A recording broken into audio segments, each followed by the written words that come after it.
हाँ, ठीक है। वंदे पुरुषोत्तमं वंदे पुरुषोत्तमं वंदे पुरुषोत्तमं।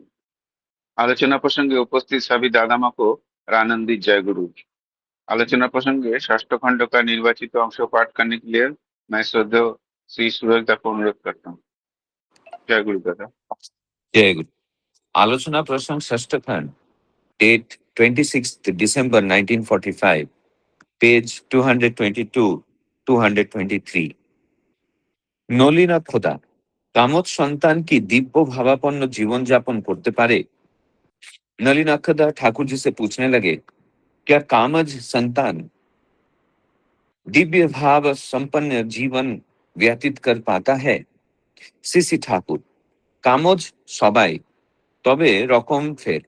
सीसी ठाकुर इस प्रश्न का उत्तर देते हुए कहने लगे कि कामज सभी है, लेकिन उसमें कुछ फर्क है। काम যেখানে যত পরিশুদ্ধ, সুনিয়ন্ত্রিত ও ধর্মদীপ্ত, সন্তানও সেখানে তত মহিমান্বিত।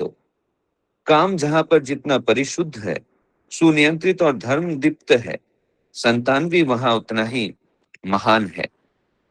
অতুলদা, একের থেকে তো সবার সৃষ্টি, তবু মানুষে মানুষে এত দ্বন্দ্ব বিদ্বেষ কেন?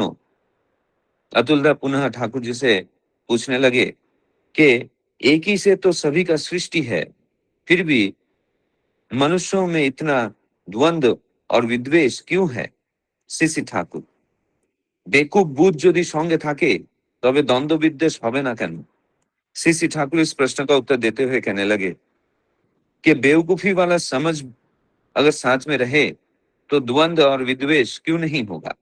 धर्मनियों की कम मारामारी, धर्म को लेकर भी क्या कम मारामारी है?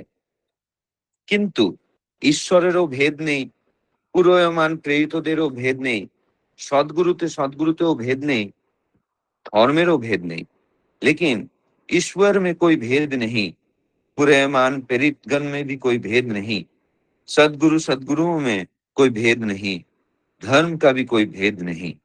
जे भेद করলো শয়তানের চুমক আছে তার মুখে। जो इसमें भेद करता है, शैतान का चुम्मा है उसके चेहरे पर।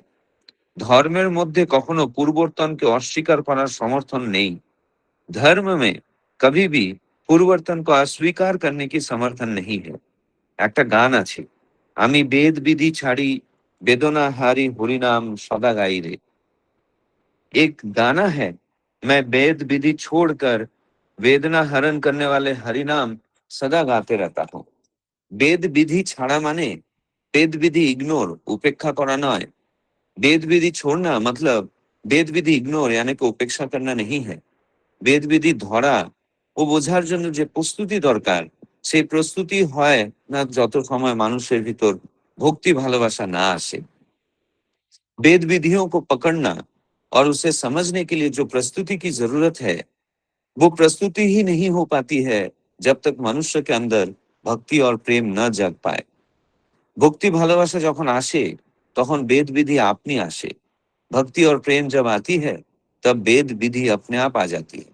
তাই গোড়ায় ভক্তির কালচার অনুশীলন করতে হয় एकाग्र हुए। इसलिए शुरुआत में ही भक्ति की कल्चर यानी कि अनुशीलन करना है एकाग्र होकर। আমি এমনতরই বুঝি, मैं ऐसा ही समझता हूँ। Where love is present, knowledge reveals itself unto us। যেখানে অনুরাগ বর্তমান, সেখানে জ্ঞান আমাদের সমক্ষে আত্মপ্রকাশ করে।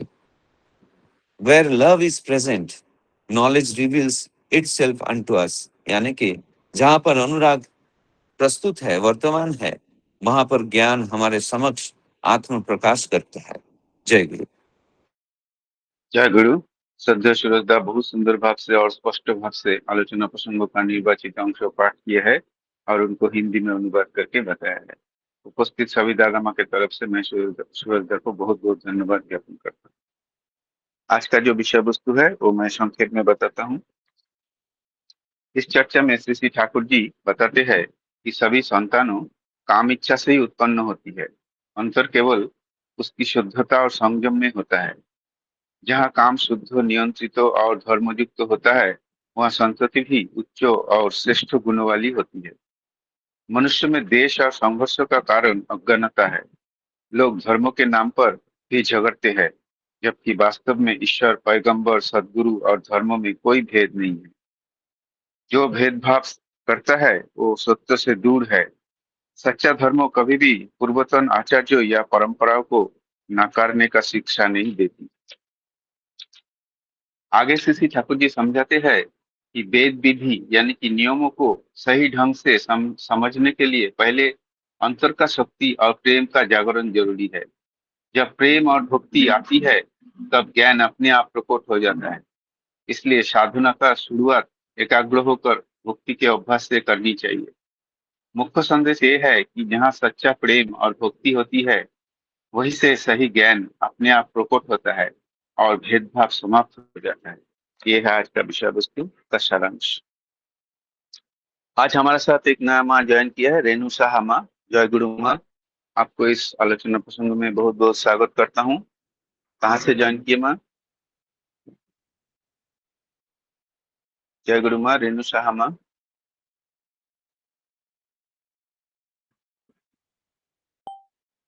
आज का आलोचना आज का आलोचना प्रसंग में हमारा आलोचक मंडली है श्रद्धेय श्री दीपक मंडल दा, प्रोफेसर विजय कुमार दा और श्रद्धेय श्री मनीष कलमकर दा। पहले मैं श्रद्धेय श्री दीपक मंडल दा को अनुरोध करूंगा 5 मिनट आलोचना करने के लिए, अप टू 7:55 तक। जय गुरु दादा। जय गुरु दादा। जय गुरु दादा, बोलिए। ठाकुर जी से नलिनाक्ष दा प्रश्न पूछे, क्या काम से उत्पन्न संतान दिव्य भाव वाला जीवन जी सकती है? इसे ठाकुर जी कहते हैं सभी तो कामज है, फर्क केवल मात्रा का है। जहाँ काम अधिक शुद्ध, संयमित और धर्मयुक्त होता है वहां संतान भी उतनी ही महान महान होती है। तो सुसंतान प्राप्ति के लिए दादा हमने इससे पहले भी आलोचना प्रसंग में सुना है, ठाकुर जी ने कहा कि सुविवाह सुविवाह बहुत जरूरी है। यदि किसी का सर्वनाश यदि आप करना चाहते हो, किसी से दुश्मनी यदि निकालना चाहते हो, तो उसके विवाह में गोलमाल करने से ही होता है। और यदि आप सुसंतान या फिर अपनी पीढ़ी का जीवन यदि सही चाहते हो तो सुविवाह बहुत जरूरी है। दादा इस पर विजयदा है, मनीषदा है, बहुत सुंदर तरीके से वो इसको विश्लेषण करेंगे। मैं जो समझ पाया वो ये कि दादा देखिए, एक सक्षम माता पिता अपने संतान की जो सक्षम है वो उसकी हर जिद को पूरी करते हैं। और एक गरीब घर का है, समझ लीजिए एक गरीब परिवार है, वो अपने संतान की जरूरत को पूरी करने की कोशिश करते हैं ताकि वो अपने जीवन में आगे बढ़ सके। ये दादा मैं जो समझ पाया वो बोल रहा हूँ। जो अपने संतान की जिद पूरी करता है वो उस संतान की शायद ही आगे चल के मेंटेलिटी खराब हो सकती है, उसका जीवन खराब दिशा में जा सकता है। और जो अपने संतान की जरूरत उसके आगे बढ़ने में उसके लिए सहायता करती है, वो संतान निश्चय ही जो ठाकुर जी ने यहाँ पर कहा है कि महान हो सकती है। तो ये मैं समझ पाया हूँ दादा। उसके बाद में तुलदा कहते हैं सबकी उत्पत्ति तो एक से है, फिर मनुष्य में इतना द्वेष और संघर्ष क्यों? जैसे ठाकुर जी कहते हैं मूर्खता साथ हो तो द्वेष और संघर्ष क्यों नहीं? संघर्ष क्यों नहीं होगा? धर्मों को लेकर भी क्या कम लड़ाई होती है? धर्मों को लेकर क्या कम लड़ाई होती है? धर्म मतलब दादा हमने सुना, ठाकुर जी ने कहा है कि बचना बढ़ना इसको ही तू धर्म समझना। धर्म में सभी बचते बढ़ते, संप्रदाय को धर्म न कहते।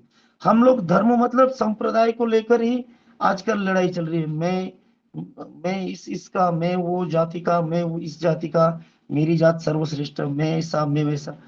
पर एक्चुअली में धर्म ठाकुर जी ने हमको कहा है कि जिसमें हमारी वृद्धि, हमारी अस्थि की रक्षा और हमारी वृद्धि होती है, वही असल में धर्म है।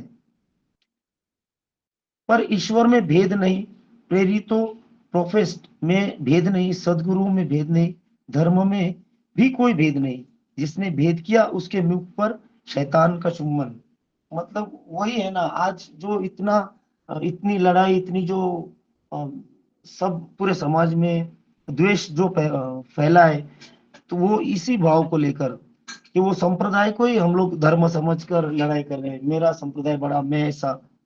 एक्चुअल में यदि हम लोग समझे कि धर्म क्या है, तो इतना भेदभाव नहीं होगा। और यहाँ पर एक गीत है, मैं वेद को छोड़कर अर्थात जटिल नियमों में न उलझकर दुख हरने वाले हरि का नाम सदा गाता हूँ। वेद विधि को धारण और समझने के लिए जो तैयारी चाहिए, वह तब तक नहीं होती जब तक मनुष्य के भीतर भक्ति प्रेम न जागे। जब भक्ति प्रेम आता है तब वेद विधि अपने आप आ जाती है। इसलिए शुरुआत में ही भक्ति की कल्चर अनुशीलन एकाग्र करनी होती है। मैं ऐसा ही समझता हूँ। वेद विधि को धारण करने के लिए भक्ति की जरूरत है, भक्ति प्रेम। ठाकुर जी ने कहा है ना कि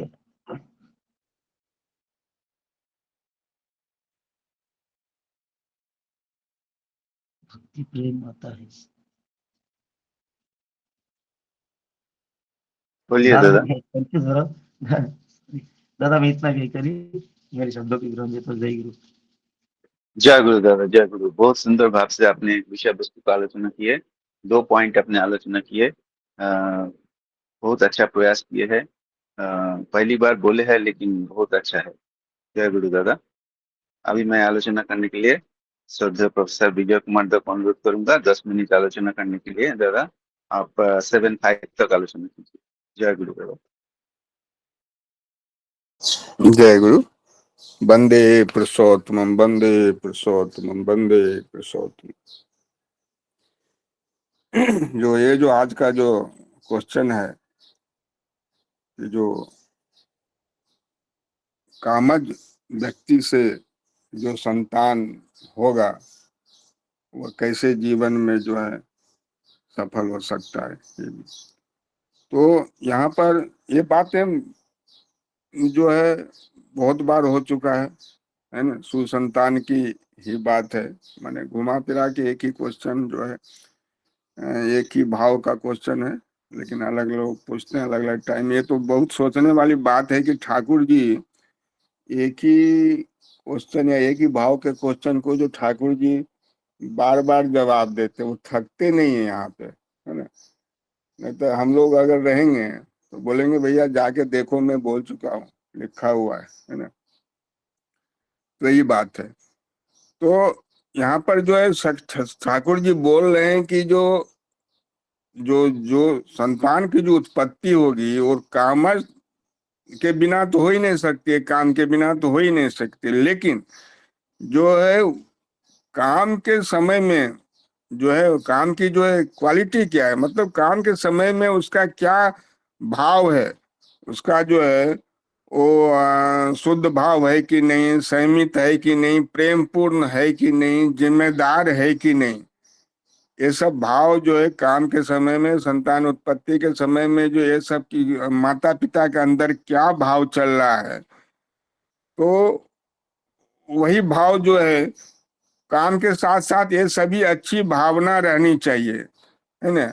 अगर काम असंयमित है, केवल जो है वासना से जो है लस्ट, अगर उसमें प्रधानता उसका लस्ट का है ना, वासना से अव्यवस्थित है, तो उसका आंसर जो है उसका संतान के स्वभाव पर तो जरूर पड़ने वाला है। तो उस भाव की बात है। लेकिन क्वेश्चन है कि भाव जो है, भाव तो बोल दिया गया है, लेकिन भाव आएगा कैसे, क्वेश्चन मार्क ये है।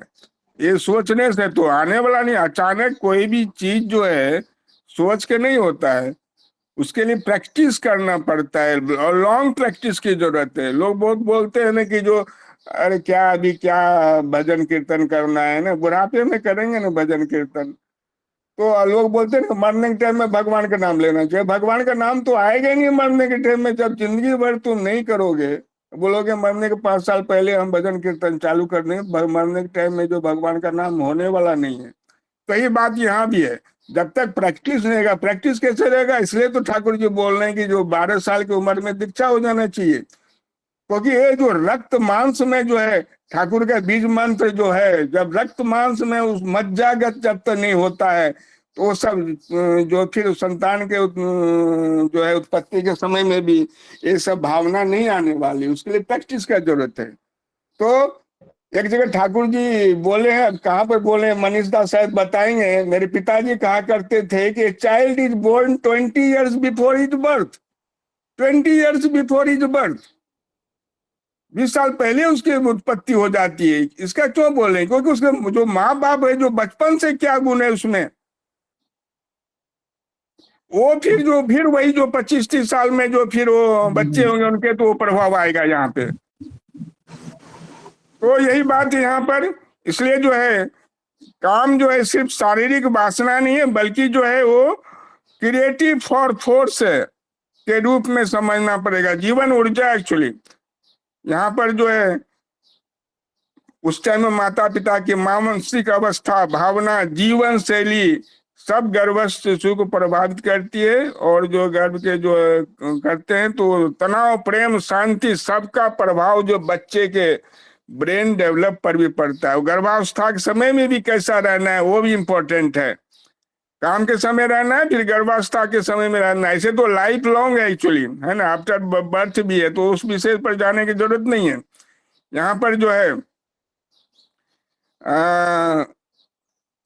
अगर संबंध केवल इम्पल्सिव फोर्स या कंफ्लिक्ट से होता है तो बच्चा सुरक्षित या आक्रामक हो सकता है।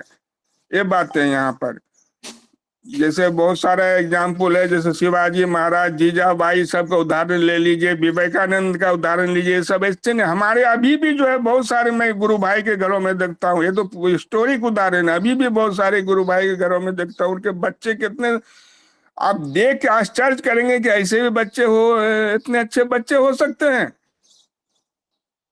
बहुत सारे दादा माँ को देखता है 2 साल 3 साल में जो इतना ठाकुर का भजन अच्छे करते हैं, उनको सत्यानुसन की बहुत सारी बाणियां लाइन है, 2-3 साल के बच्चों को जो है, ऐसे एग्जाम्पल बहुत सारे हैं हमारे परिवार में। तो इसमें क्या है, तो अभी क्या है, आगे क्वेश्चन है कि सबकी उत्पत्ति एक से है, फिर द्वेष क्यों है? सबकी उत्पत्ति, मनुष्य का मूल क्या है, एक ही है, एक ही ईश्वर, हम परमपिता के सभी संतान है ना, एक ही अस्तित्व है, फिर भी द्वेष और संघर्ष इसलिए होते हैं, ठाकुर जी बोल रहे हैं कि जो मूर्खता जो है और अहंकार, ये सब जो बातें बोले हैं, अगर जो है, मैं लोग क्या बोलते हैं, अभी यहाँ पर लड़ाई कैसे होती है एक दूसरे में, एक ही कोई जो है, सभी धर्म जो है एक ही है, सभी धर्म, जाति, विचारधारा सब अपने अपने वो क्या बोलते हैं कि हमारा ही धर्म ही अच्छा है, हमारा ही जाति अच्छा है, हमारी विचारधारा अच्छा है, मैं ही सही हूँ, ये अहंकार मन में आता, मैं जो बोल रहा हूँ वही सही हूँ, है ना, दूसरा सब गलत है, दूसरे धर्म सभी गलत है, विचारधारा सब गलत है। जबकि ऐसा जो है नहीं है, क्योंकि जो भी ईश्वर आए हैं, राम आए, कृष्ण आए, ठाकुर जी ने आए हैं, ईसा मसीह आए, मोहम्मद यीशु, कभी आपको उनको उनके कहीं भी सुना है कि वो बोले कि कोई भी ईश्वर तो एक दूसरे का आलोचना नहीं किए? कृष्ण वो नहीं बोले कि राम अच्छे नहीं थे, ईसा मसीह नहीं बोले कि जो हजरत मोहम्मद अच्छे नहीं थे, हजरत नहीं बोले कि ईसा मसीह, ठाकुर जी ने कभी बोले नहीं है। वो तो बोलते सबको लेके चलना है, धर्म एक ही है बोल रहे हैं। तो फिर यहाँ पर हम लोग जो है आपस में जो सभी संप्रदाय के लोग जो है धर्म के नाम पर युद्ध हो रहा है, जबकि दोनों का उद्देश्य क्या है?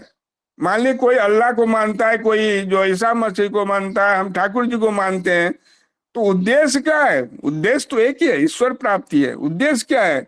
उद्देश्य तो एक ही है, जीवन जीने की कला है ना, बचना बढ़ना है, सबका एक ही उद्देश्य है।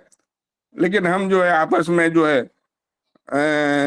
मारामारी करते हैं। इसलिए जो है ठाकुर जी बोल रहे हैं समस्या धर्म में नहीं है, धर्म की गलत समझ में, हम समझते ही गलत है ना। ईश्वर में भेद नहीं है, धर्म में कोई भेद नहीं है ना।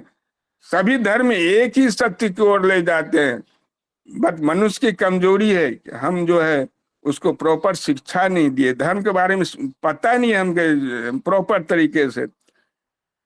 इसके बाद जो ठाकुर जी बोल रहे हैं कि जो भेद विधि से पहले व्यक्ति जरूरी है, वेद विधि को जानना। तो यहाँ पर वेद विधि को समझ बोलते हम जानेंगे, समझेंगे, ये करेंगे, बहुत सारा हम जानकारी लेते हैं। जैसे मान लिया हम ये आलोचना प्रसंग, बहुत सारा जानकारी तो मिलता है, लेकिन मेन क्या है इसमें? प्रेम भक्ति है कि नहीं? और प्रेम भक्ति कैसे आएगा? ऐसा सिंपल नहीं है। प्रेम भक्ति उनके संग करने से आएगा। और जो ठाकुर जी बोले हैं, ठाकुर जी को तभी जान पाएंगे भाई, खाली जानने से नहीं होगा। उसके लिए जो हम जो बेसिक चीज है, जजन जाजन इष्टवृष्टि स्वस्थ सदाचार सत्संग का आश्रय लो, ये जब तक हम नियम पूर्वक विधि विधान से नहीं करते हैं तो जानने का सवाल नहीं। जान के भी वो दिमाग से निकल जाएगा। इतना आलोचना प्रसंग अटेंड करेंगे, सब दिमाग से निकल जाएगा। आज पढ़ेंगे, कल निकल जाएगा, रहने वाला नहीं है। जब तक हम पहले जब आलोचना प्रसंग अटेंड करते थे तो शशिकांत दास जो शुरू में बोलते, शशिकांत दास बार बार जजन जाजन स्मृति उतर जाते हैं, बार बार जजन जाजन स्मृति पे आ जाते हैं, ऐसा क्यों है? फिर हम देखे कि ठाकुर जी भी तो वही आ जाते हैं। कुछ भी विषय हो, लास्ट में ठाकुर जी वो जजन जाजन स्मृति पे आ जाते हैं। तो बेसिक है जजन जाजन इष्टवृत्ति, उसी से प्रेम भक्ति जब तक नहीं आएगा तो बहुत सारे वेद विधि जान करके कोई फायदा नहीं। इसलिए जो है शुरुआत में जो है जो हार्ट हृदय जरूरी है, बाद में हेड अपने आप जुड़ जाता है। एक कहावत है, शुरुआत में हार्ट जरूरी है, बाद में हेड अपने आप जुड़ जाता है। इसलिए कोई व्यक्ति केवल नियमों से पूजा करता है, वो मैकेनिकल पूजा करने से नहीं होगा जब तक प्रेम गहराई से नहीं करते हैं पूजा। इसलिए वेदों का गहरा अध्ययन नहीं किया था। मीराबाई क्या थे? वेदों का कोई गहरा अध्ययन नहीं था, लेकिन उनकी भक्ति इतनी प्रबल थी कि उसका अनुभव जो है एकदम उच्च लेवल का था। जो वहां पर ठाकुर जी बोल रहे हैं, where love is present knowledge reveals itself. यह जो है प्रेम ही चाहिए, प्रेम रहेगा तो सब समझ में आता है। जब तक प्रेम नहीं रहेगा, और उसके लिए जो हमें जो है जजन जाजन इष्टवृत्ति जब तक हम सही तरीके से नहीं करेंगे, हम ठाकुर को नहीं समझ पाएंगे, उनके विधि विधान पर नहीं चलेंगे। सिर्फ नॉलेज से कुछ नहीं होगा। किताबी ज्ञान है, सिर्फ किताबी ज्ञान से कुछ होने वाला नहीं है। तो मेरा टाइम दादा समाप्त हो गया। जय गुरु। यहीं पर संवाणी समाप्त करता हूँ। जय गुरु दादा। प्रोफेसर विजय कुमार दा बहुत सुंदर भाव से 2 पैराग्राफ को आलोचना किए है और निर्धारित तो समय पर आलोचना समाप्त हुआ है। दादा ने बहुत सुंदर भाव से एक्सप्लेन कर दिया है और बहुत सुंदर सुंदर एग्जाम्पल भी दिए हैं। तो बहुत अच्छा आलोचना लग रहा था दादा का, और बहुत आलोचना में बहुत एनर्जी का एहसास हुआ, बहुत एनर्जी लेके दादा ने आलोचना की है। बहुत अच्छा लगा दादा। जय गुरु दादा। अभी मैं आलोचना करने के लिए श्रद्धेय श्री मनीष तलमकर दा जी, जो कि ठाकुर जी का SPR है बदलापुर से, उनको अनुरोध करूंगा 15 मिनट्स आलोचना करने के लिए, अप टू 7:21 तक। जय गुरु दादा। जय गुरु। वंदे पुरुषोत्तम वंदे पुरुषोत्तम वंदे पुरुषोत्तम। मैं सबसे पहले शशिकांत भाई का धन्यवाद करना चाहूंगा, जो ये प्रयास उन्होंने शुरू किया आज से 4 साल 5 साल पहले, और आज एक विशाल रूप धारण कर रहा है, धीरे धीरे प्रोसेस में है। आज 70 से ज्यादा लोग आज जुड़े हैं। तो ये होते होते हमने देखा है कभी 15 से 20 लोग ज्वाइन करते थे, या कभी कभी उससे कम भी होते थे, लेकिन फिर भी प्रयास जारी रखा गया। उसके लिए एक फोर्स लगाने की जरूरत होती है। ठाकुर जी बोलते हैं ना, एकानुरक्ति, तीव्रता और क्रमागति। तो ये जो तीव्रता और क्रमागति जो है, एकानुरक्ति तो है ही, हम ठाकुर जी को लेकर के चल रहे हैं, हम उनको लेकर के चल रहे हैं, इसीलिए आज हम सभी इस प्लेटफॉर्म पर जुड़े हैं। तो तीव्रता जो है, फोर्स का जरूरत होता है। कोई भी चीज सक्सेसफुल करने के लिए ये 3 चीज जरूरी होता है। और जहां आप कहीं किसी चीज को सक्सेसफुल होते हुए देख रहे हैं, तो समझ लीजिए कि उसके मूल में ये 3 चीज डेफिनेटली है। एकान्वरक्ति है, मतलब एक को लेकर के चलना, तीव्रता है, फोर्स है वहां पर, और फोर्सफुली वो चीज किया जा रहा है, और क्रमागति, कंटिन्यूएशन है। तो ये सारा जो है, ये जब रहता है तो कोई अनुष्ठान बोलिए, कोई बिजनेस बोलिए, कोई भी चीज जो है अगर सक्सेसफुल हो रही है, मतलब ये तीनों चीज है, तीनों चीज करेंगे तो सक्सेस डेफिनेटली आएगा। तो साथ में उन्होंने, मतलब ठाकुर जी का काम कैसे करना है, साम दाम दंड भेद, सब तरह से हमको, सब पूरा बुद्धि लगा करके, तो उन्होंने बुद्धि लगा करके सोमनाथ दा को ये ड्यूटी एक तरह से उन्होंने दिया है। सूरज दा उसमें फिर इन्वॉल्व हुए, कितना सुंदर भाव से इसमें पाठ होता है। सब लोग, हम लोग सभी जो है उनको प्रेम करते हैं, ठाकुर जी को प्रेम करते हैं, और इसीलिए ये संभव होता है। और कितने लोग इसमें अपना योगदान देते हैं इस प्रयास में, और उसकी वजह से हमने देखा कि कितने कितने लोगों की जिंदगियां बदल रही है, कितना कितना लोगों के जीवन में कितना परिवर्तन, एक पॉजिटिव जो चेंज आ रहा है। मेरे जीवन में भी बहुत बड़ा बदलाव इसमें से आया है।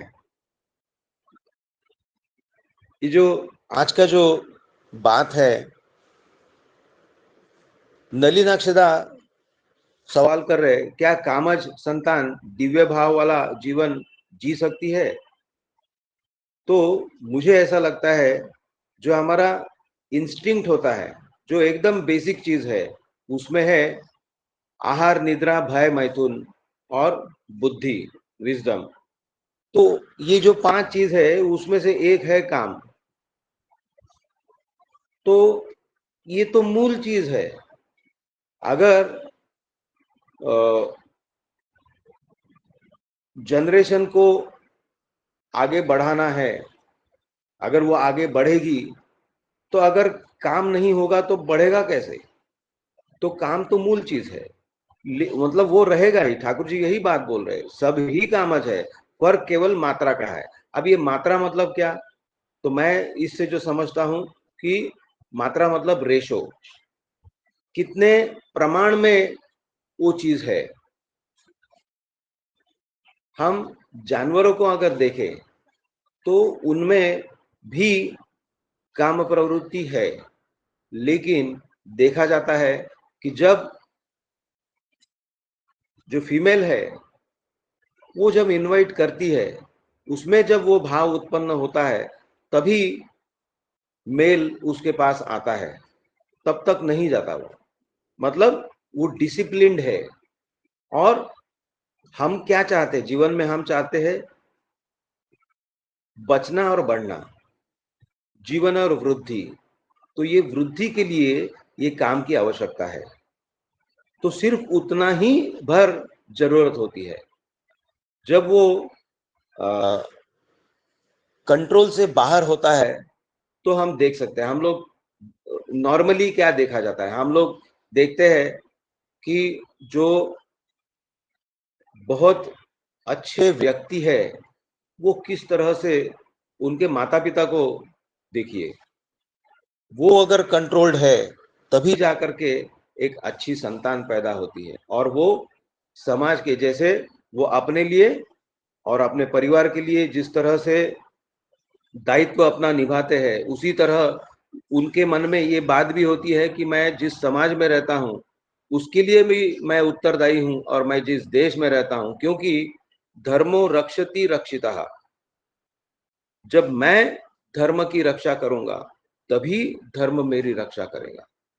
अगर ये धर्म नहीं रहेगा, अगर देश नहीं रहेगा, तो मैं कहां से रहूंगा, मेरा अस्तित्व कहां से रहेगा? और ये जो भाव है, मराठी में एक जो गाना है कि देव देश अन धर्मा पाई, प्राण ठेविले हाथी अपने हाथों में प्राण लेकर के वो लड़ रहे हैं। ये शिवाजी महाराज के समय का जो स्थिति थी, उस समय का मतलब उसको ये करके ये गाना रचा गया है, उस स्थिति को देख करके।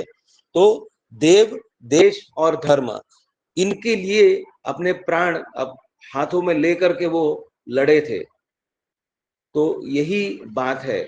हम अच्छा, जो फिर मैं इस बात पर आता हूं कि काम सब ही कामच है।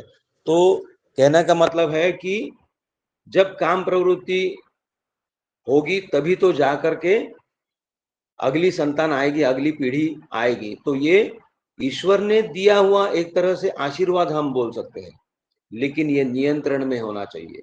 ये जब नियंत्रण में नहीं रहता है, जब मेरे जीवन में कोई जीवंत आदर्श नहीं रहता है, तब क्या होता है? उसका मैं एक एग्जाम्पल के तौर पर ये चीज आपको कंपैरिजन के लिए मैं ये दे रहा हूं। जब ये चीज नहीं होती है तब क्या होता है? अभी एकदम ताजा ताजा जो घटना है, जो ताजा ताजा जो बाहर आई है, कई सालों से वो चल रहा है, जो है नासिक की टीसीएस में जो घटना हुई है, उसको अगर हम एग्जाम्पल के तौर पर देखें, तो जब अनियंत्रित ये जो काम भावना है, ये जब अनियंत्रित होती है और धर्म भावना जो है वो अनियंत्रित जब होती है, जब वहां एक इष्ट या आदर्श नहीं होते हैं जीवन में, तो क्या होता है? वो एक एग्जाम्पल है। और इसीलिए मैं एक कंपैरिजन के तौर पर मैंने ये चीज दिया है। तो काम भावना तो रहेगी, लेकिन वो उसमें अभी फिर मैं आऊंगा सत्यानुसरण में। ठाकुर जी बोले हैं कि ईश्वर से प्रार्थना कैसे करनी है, कि मैं नहीं जानता मेरा मंगल किसमें है, मेरे माध्यम से आपकी ही इच्छा परिपूर्ण हो और इसी में तुम्हारा मंगल है। तो ठाकुर जी से जो प्रार्थना करना है कि मैं जैसा भी हूं, मैं जो भी हूं, मैं मेरे अंदर बहुत सारे काम, क्रोध, लोभ, मद, मोह, मत्सर जो भरे हुए हैं, लेकिन मैं जो कुछ हूं, मैं इसी के साथ में मैं आपका हूं। आप मुझे स्वीकार कीजिए। ये भाव जब रहेगा, ये भक्ति जब मन में आएगी, तो ये धीरे धीरे धीरे धीरे जो है अनुराग बढ़ेगा और वो फिर प्रेम में परिणत होगा। प्रेम है अत्युच्च, मतलब टॉप मोस्ट जो भावना है वो है प्रेम की भावना। प्रेम हम लोग जो मतलब स्कूल कॉलेज में जो होता है, हम उस उम्र में जब थे, जब हमको भी वो होता था, वो एक तरह से आकर्षण है। उसको इन्फैचुएशन बोलते हैं इंग्लिश में। वो एक आकर्षण है। आकर्षण किस चीज का? जिसको बोलते हैं ऑपोजिट सेक्स। ऑपोजिट सेक्स का आकर्षण रहता है, वो उसको प्रेम नहीं बोलते हैं। प्रेम, माँ भी अपने बच्चे को प्रेम करती है, पिता भी अपने बच्चे को प्रेम करते हैं, बच्चा भी अपने माता पिता को प्रेम करता है। हम अपने आस पड़ोस जो है उनको हम प्रेम करते हैं। हमारे जो आदर्श है, इष्ट है, ईश्वर जो है, उनको हम प्रेम करते हैं। तो वो है प्रेम। तो आ, ये जो प्रेम भावना है, उसकी वजह से ही हम नियंत्रण में रहते हैं। और जब नियंत्रित काम जो होता है, उससे जो उत्पत्ति है, उसमें से महान संतान उत्पन्न होती है। दूसरा जो बात है, फिर से अतुल्ला पूछ रहे हैं कि सबकी उत्पत्ति तो एक से है, फिर मनुष्य में इतना द्वेष और संघर्ष क्यों? तो फिर वही बात है, मेरे जीवन में जब इष्ट या आदर्श नहीं रहेंगे, अगर रहेंगे तो भी अगर मैं उनको अपने जीवन में परिचालित नहीं कर पाता हूं, मैं उनके नियंत्रण में नहीं रहता हूं, मैं परिचालित होता हूं मेरे कॉम्प्लेक्स से, मेरी वृत्ति प्रवृत्ति से जब मैं परिचालित होता हूं, तब ये चीज होता है। ठाकुर जी बोल रहे, जब मूर्खता साथ हो तो द्वेष और संघर्ष क्यों नहीं होगा? हम परिवार के अंदर ही देखते हैं, भाई भाई को प्रेम नहीं कर पाता, बहन भाई को, भाई बहन को प्रेम नहीं कर पाते। बाद में जब शादियां हो जाती है, तो पत्नियां आती है तो वो एक दूसरे को मतलब उसमें जो क्या बोल सकते हैं कि संकुचित विचार की वजह से ठाकुर जी बोलते हैं expansion is delight, contraction is detection. हम जितना कॉन्ट्रैक्टेड रहेंगे, हम जितना निम्न रहेंगे, हम जितना छोटा विचार करेंगे, उतना ये द्वेष और संघर्ष आएगा ही आएगा। जितना हम विस्तृत होंगे, जितना हम एक्सपेंशन करेंगे अपने आप को, मतलब मेरे दायरे के अंदर मेरा परिवार, मेरा परिसर और मेरा देश जब तक नहीं आएगा, मैनकाइंड नहीं आएगा एज ए होल, तो फिर ये द्वेष और संघर्ष आएगा ही। और आज हम लोग जो फेस कर रहे हैं, आज दुनिया में जितना कुछ हुआ, मतलब हम हजारों सालों का इतिहास अगर ले तो उसमें यही बात है और आज भी यही घटित हो रहा है। आज भी संघर्ष हो रहा है, हम लोग देख रहे हैं रशिया और यूक्रेन का, और यूएसए और इजराइल और ईरान, हम लोग आज भी ये चीज देख रहे हैं। तो जो कुछ हो रहा है उसके पीछे यही बात है, संकुचित विचार, विस्तृत विचार नहीं होने से, और वो तभी आएगा। इसीलिए ठाकुर जी बोल रहे हैं धर्म को लेकर भी क्या कम लड़ाई है। ये जो हम देख रहे हैं कि धर्म को लेकर के मतलब उसमें धर्म घुसा दिया जाता है, लेकिन वैसा है नहीं, उसमें सिर्फ संकुचित विचार है। मैं धर्म के नाम पर वो उसमें मतलब मेरा जो है संकुचित विचार मैं घुसाना चाहता हूँ, मैं अपने आप को एस्टेब्लिश करना चाहता हूँ, इसी की वजह से ये तकलीफ है। ठाकुर जी फिर बोल रहे हैं कि ईश्वर में भेद नहीं, प्रेरितों में, प्रोफेट्स में भेद नहीं, सदगुरुओं में भेद नहीं, धर्म में किसी कोई भी भेद नहीं। जिसने भेद किया उसके मुख पर शैतान का चुम्बन। आप देखिए क्या है, जैसे ईश्वर रहेंगे तो वहां एविल शक्ति भी होगी ही, मतलब जहां रिजी है वहां रुचि भी रहेगी, जहां पॉजिटिव रहेगा वहां निगेटिव भी रहेगा, ये साथ साथ चलेगा। तो हमको ये निगेटिव से ओवरकम करना होगा। हमको हमारे अंदर जो कॉम्प्लेक्सेस है उससे ऊपर उठना होगा। फिर ठाकुर जी बोल रहे धर्म कभी भी पूर्ववर्तियों को नकारने की शिक्षा नहीं देता। ठाकुर जी एकदम सत्यानुसरण के शुरू में ही ये कहे है, पूर्ववर्ती को लेकर ही परवर्ती का आविर्भाव होता है। तो वो कभी भी किसी को नकारे नहीं, और हमेशा ठाकुर जी का वाणी भी है इसमें कि बुद्ध और यीशु में और बाकी सभी जितने प्रेरित पुरुष है उनमें जो भेद करता है तो वो सबसे बड़ा पापी उसको बोला जा सकता है। उससे ही तकलीफ शुरू होती है। उनमें कभी भेद नहीं हमको करना चाहिए।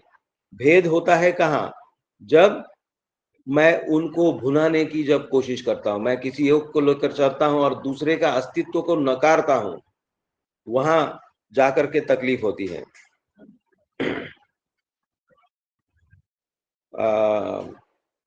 सबके फिर विजयदा बहुत अच्छे से इसको समझे है, और वही बात वो बोले है कि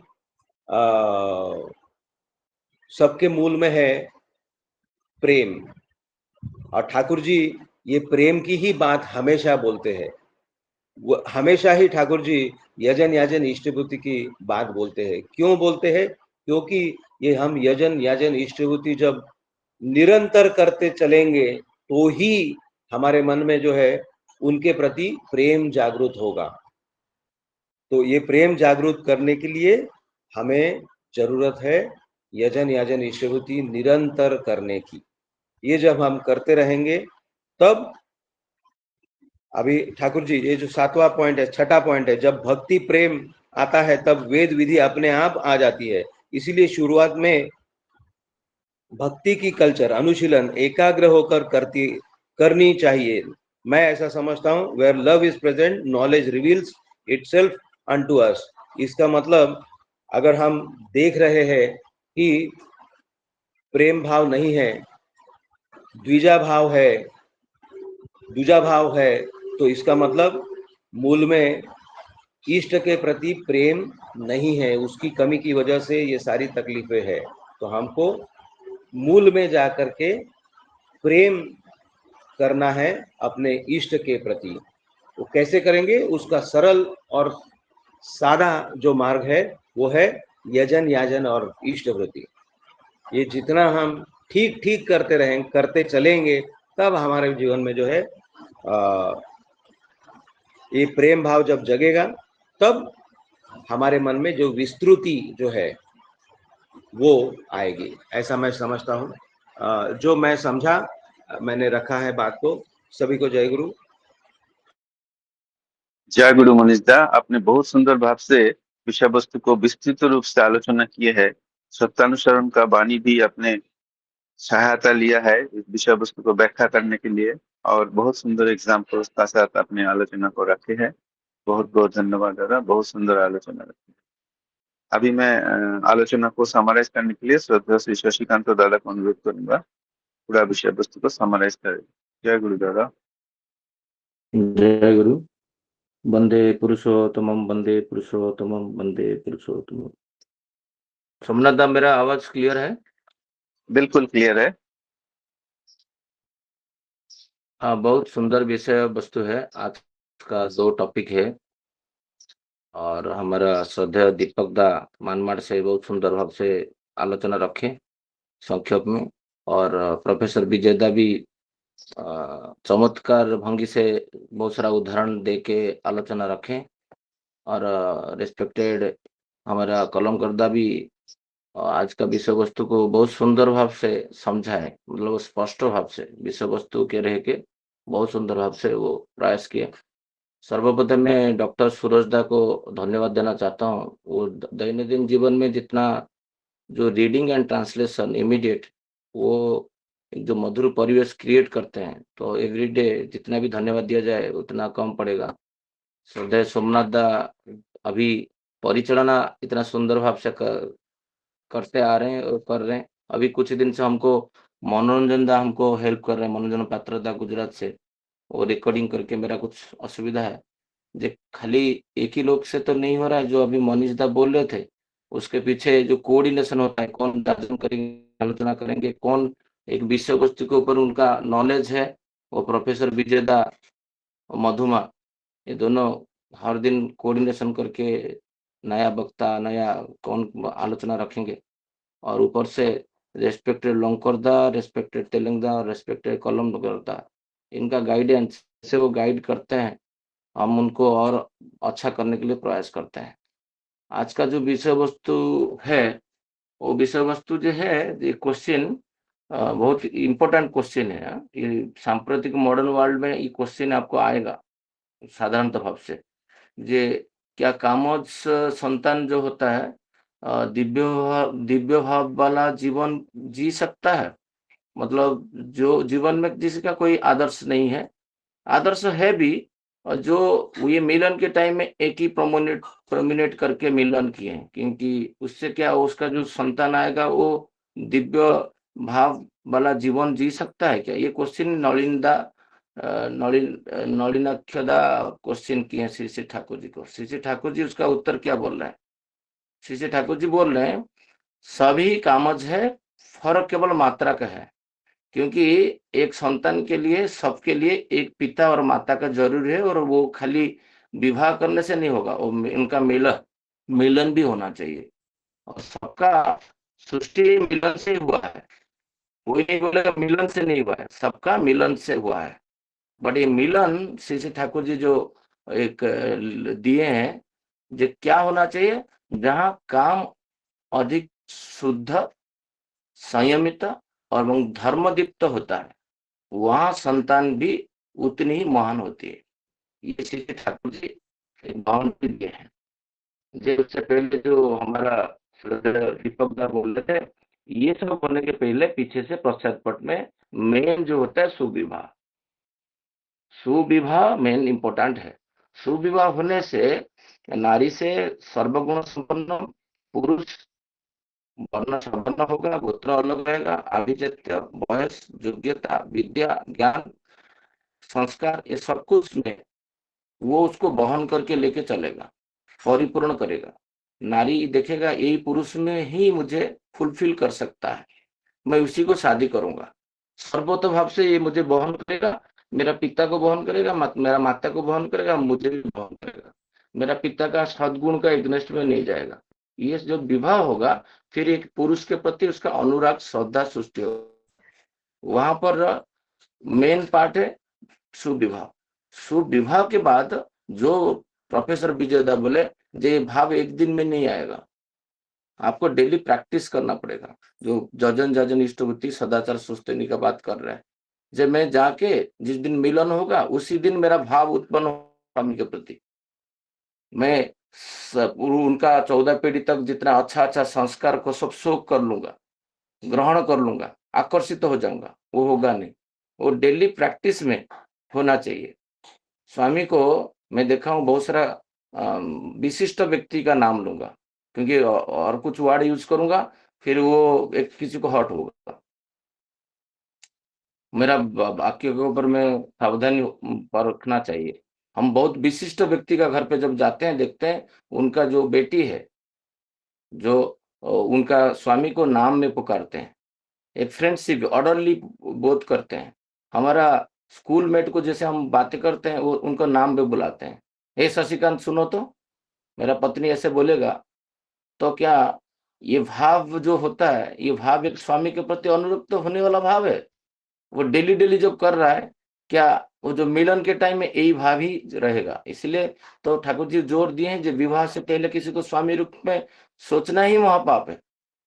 एक ही तुम्हारा जीवन में स्वामी होगा, जिसको तुम वर्ण करोगे वही तुम्हारा स्वामी है। तो उसका प्रति एक शुद्ध भाव रहेगा। ठाकुर जी जो बोले ना, यहाँ पर एक शुद्धता रहना चाहिए स्वामी के प्रति। स्वामी का संस्कार को सोच के, जैसे श्री जी ठाकुर जी बोल रहे थे ना, मिलन के टाइम में गए सत्संग में और सुन के आए, और वही उदीप्त अवस्था में मिलन हुआ, और बच्चा जब जन्म लिया तो बच्चा हरि बोल बोल के जन्म लिया, ठाकुर जी का बोले हैं। और यही विशृंखलित जनित जब होता है, तब जो संतान होता है उसका जीवन फिर एक बच्चे जन्म लेते ही 7th 8th स्टैंडर्ड में सुइसाइड टेंडेंसी, मर जाऊंगा, ये जीवन रक्षा क्या क्या फायदा है। तो उनका जो जन्म हुआ है वो मृत्युमुखी अवस्था में हुआ है। श्री ठाकुर जी जो बातें यहाँ पर रखे हैं, बहुत सुंदर बातें।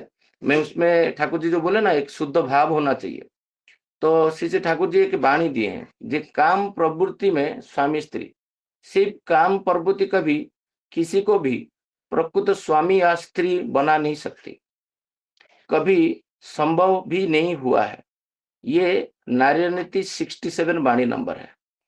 ओनली ऑब्जेक्टिव है, जे काम है, भाव है, फिर वहां पर जो बच्चा आएगा वो पूरा विशृंखल हो जाएगा। विवाह में जो उद्देश्य है जे उन्नयन, उन्नति करेगा। पुरुष को नारी क्या करेगा, विवाह कर रहा है, पल्स उसको पुश करेगा, किसके प्रति ना, माँ, पिता, इष्ट, आचार्य, परिवेश, परिस्थिति, ये 6 सोर्स के प्रति उसको धक्का देगा। ये विवाह का मूल लक्ष्य है। और उसके बदल में जो अभी हमारे श्रद्धेय लंकरदा बोल रहे थे, पशु पक्षी भी मध्यम काम है उनके अंदर, बट उनका उद्देश्य नहीं है सुप्रजनन। कोई पशु को जाके पूछो तुम्हारा उद्देश्य सुप्रजनन, नहीं बोलेगा। वो है, वो कर रहे हैं वंश को बढ़ाने के लिए। बट मनुष्य क्या है, उद्देश्य मेरे बेटर, मेरा जो बच्चा होगा मेरे से बेटर, मेरा जो गुण था वो गुण को धारण करके और बृहत्तर लेके जाएगा, वृद्धि तर लेके जाएगा। ये उद्देश्य है। श्री ठाकुर जी बोल रहे हैं जे नारी का भाव क्या रहेगा, जे मिलन के समय में श्री ठाकुर जी बोलते हैं प्रजनन नियंत्रण में नारी का भाव और दायित्व, उसका दायित्व रेस्पॉन्सिबिलिटी नारी का क्या है, जो प्रजनन व मिलन के टाइम में उनका दायित्व क्या होना चाहिए। श्री ठाकुर जी बोल रहे हैं जे नारी नीति का वाणी है, विवाह के अनेक प्रयोजन में एक प्रधान प्रयोजन प्रजनन क्षमता, और ऐसे सुप्रजनन को नियंत्रण करता है नारी का भाव, जो पुरुष को उद्दीप्त कर आनंद कर देता है। तभी नारी जैसे बहन कर धारण कर कृतार्थ और सार्थक होगी, विवेचना करोगे ऐसे सर्व विषय में श्रेष्ठ पुरुष के साथ ही परिणत होना उचित है। तो जो विवाह से टाइम में उसको देखना चाहिए कि ये मेरा सर्व पुरुष मुझे पूर्ण कर पाएगा कि नहीं। यही विवाह में पुरुष को वरण करने का भाव नारी पर रहना समीचीन प्रतीत होता है। क्या ऐसे बात नहीं? तुम्हें विवेचना करके और गुरुजन के साथ बात कर कर अपना वरण करो। तो मेन है मिलन से पहले वरण। वरण ठीक से रहेगा, अनुराग, श्रद्धा, भक्ति ऑटोमेटिक जागेगा। एक एक डॉक्टर का भी एक मेहनतर जो काम कर रहा है वो खराब काम नहीं है, बट उसको शादी करेगा तो सरेंडर नहीं हो पाएगा, क्योंकि उससे योग्य वर चाहिए उसको। तो ये जो भाव प्रतिदिन वो सृष्टि करेगा, ये मेरा फ्रेंड नहीं है, ये मेरा स्वामी है, हर दिन सोचेगा। इस स्वामी में जब देव भाव सृष्टि होगा, श्री श्री ठाकुर जी बोल रहे हैं, एक वाणी बहुत सुंदर वाणी है, स्त्रीणित्व, जे बच्चा कैसे अच्छा सुंदर भाव आएगा, जे उसका जाजल्यवान सृष्टि होगा। श्री श्री ठाकुर जी एक वाणी में बता दिए, वाणी नंबर 96 आप पढ़ोगे, आपका सिहरण हो जाएगा मन प्राण। जे श्री श्री ठाकुर जी एक वाणी दिए हैं, और उसका वाणी आलोचना प्रसंग वॉल्यूम 12 में है, और ये नारी नीति का 96, ये दोनों वाणी सेम है। वो मैं इसको पढ़ के सुनाता हूँ। जब भी देखो तुम्हारा स्वामी तुम्हें लेकर व्यस्त हो उठा है। हमारा दैनंदिन जीवन में जो माँ लोग है, वो देखना चाहिए, जे देखेंगे जे जिस दिन उनको उनका पत्नी को लेके व्यस्त हुए हैं, उनका पिता को, उनका माता को, परम पूज्य श्री श्री आचार्य देव को लेके, इष्टों को लेके, कि परिवेश में इतना गंदा नाला कीड़ा उधर चल रहा है, हम कैसे परिष्कार परिच्छन करेंगे, वो पुष्करणी खराब हो गया, ये एयर पोल्यूशन हो रहा है। ये परिवेश परिस्थिति के लिए बात नहीं हो रहा है, बात कर रहा है खाली मैं तुम्हारी बारे में सोच रहा हूँ। मैं जो बोलते हैं ना, एक व्हाट्सएप में, फेसबुक भी देखता हूँ, जानू मैं तुम्हारे लिए पागल हो जाऊंगा। जो मैं तो सोचता हूँ ये पुरुष जो होते हैं, ये का पुरुष है, नमपुंसक ठाकुर जी वर्ड यूज किए 12th आलोचना प्रसंग, वो भी पढ़ूंगा अभी। कभी स्त्री मुखी नहीं होना चाहिए, इसका मतलब नहीं स्त्री को साहाଯ୍य नहीं करना है। उद्देश्य रहेगा तुम्हारा इष्ट के तरफ, और नारी का लक्ष्य रहेगा स्वामी को कैसे इष्ट के साथ जोड़ने का।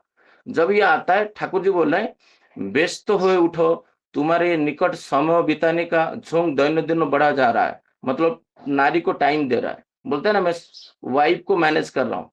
ये बहुत डेंजर एक पुरुष का अवस्था है। कौन तुम्हारे सेवा सुख्याति नहीं करते हैं, उन पर रुष्ट भाव होने माने पर घेर चुके हैं, सावधान हो जाओ। मतलब देखते हैं, थोड़ा बहुत कुछ वाइफ सेंट्रिक होके ले गया, ठाकुर जी तुरंत बोल रहे हैं, जाग जाओ, तुम लौटाओ श्रद्धा भाव और प्रेम सहित अपने पसंद अनुपस्थित में इष्ट के प्रति उनका कैसे झुंक आएगा, उनका माँ के बारे में कैसे बोलेगा। एक पागल दूर साला, मेरे बारे में तुम बोल रहे हो, तुम्हारा माँ कितना सुंदर है, माँ के बारे में बोलो, पिता के बारे में बोलो। ठाकुर जी कृष्णदा बोल रहे, जे वॉल्यूम 12 आलोचना प्रसंग से पढ़ के मैं बता रहा हूँ, जे संतान का जीवन जाजल्यमान कैसे होगा।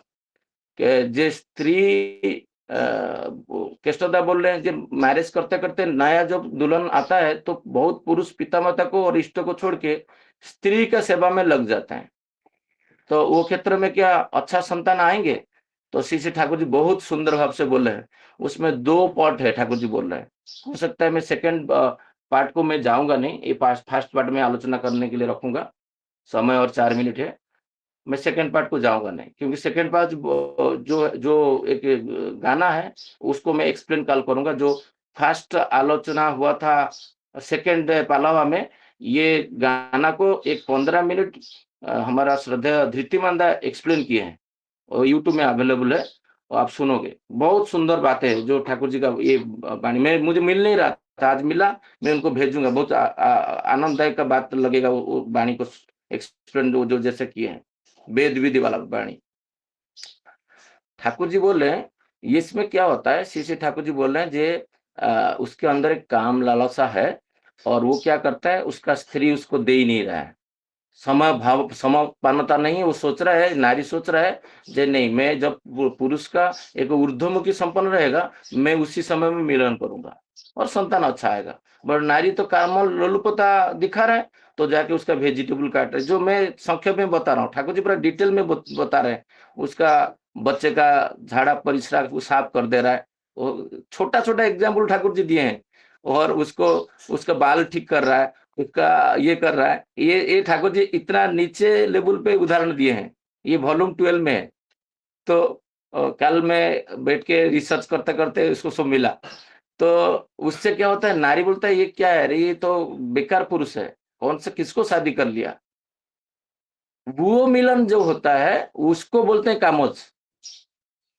ठाकुर जी बोल रहे हैं, काम तो सब लोग का, बिना काम में तो संतान आएगा नहीं। स्वामी स्त्री बिना मिलन में कृष्णदा को बोलने का भी संतान आ सकता है क्या? ये होता है जो पुरुष नारी के प्रति आकृष्ट होता है, इसको बोलते हैं कामोज।